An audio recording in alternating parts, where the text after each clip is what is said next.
ஸ்ரீமன்னாராயணீயம் ஸ்ரீ நாராயண பட்டத்ரி திருவடிகளே சரணம். 57வது தசகம் பிரளம்பாசுர வதம்.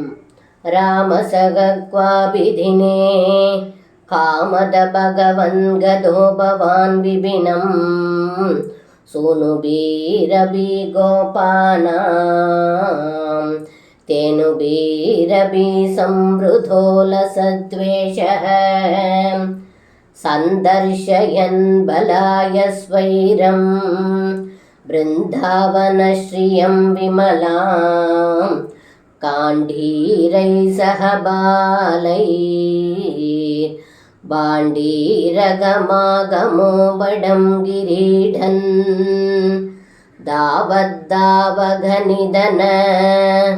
स्पृहयालुर्गोपमूर्तिरदयालुः दैत्यप्रलम्भनामा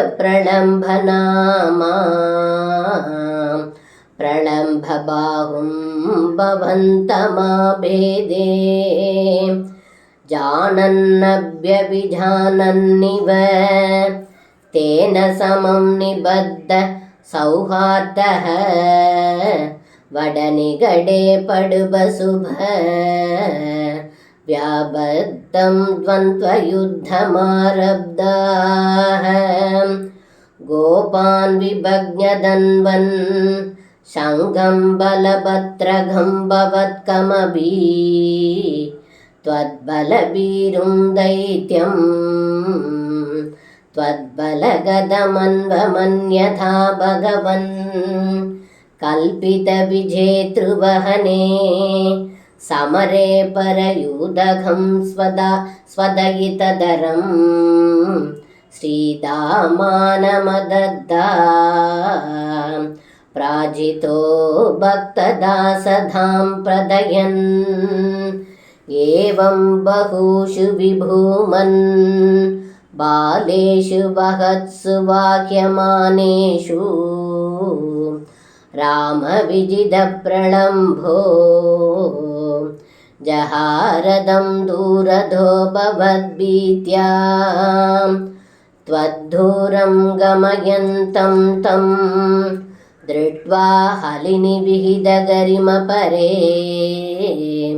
दैत्यस्वरूपमागात् यद्रुभात् सहि बलोऽभिसगिधोऽभूत् उच्चदया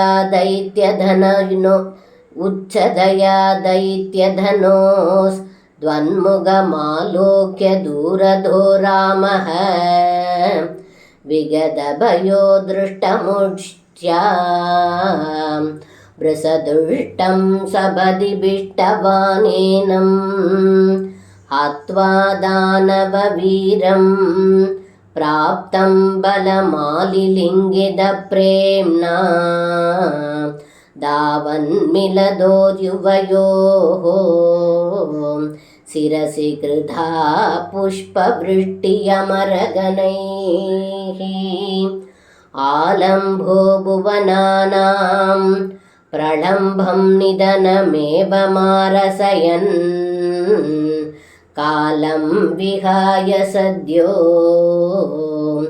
लोलं भरूचे हरे हरे क्लेशान्. सर्वं कृष्णार्पणं. श्री गुरुवायूरप्पन् तिरुवडिगळे शरणम्.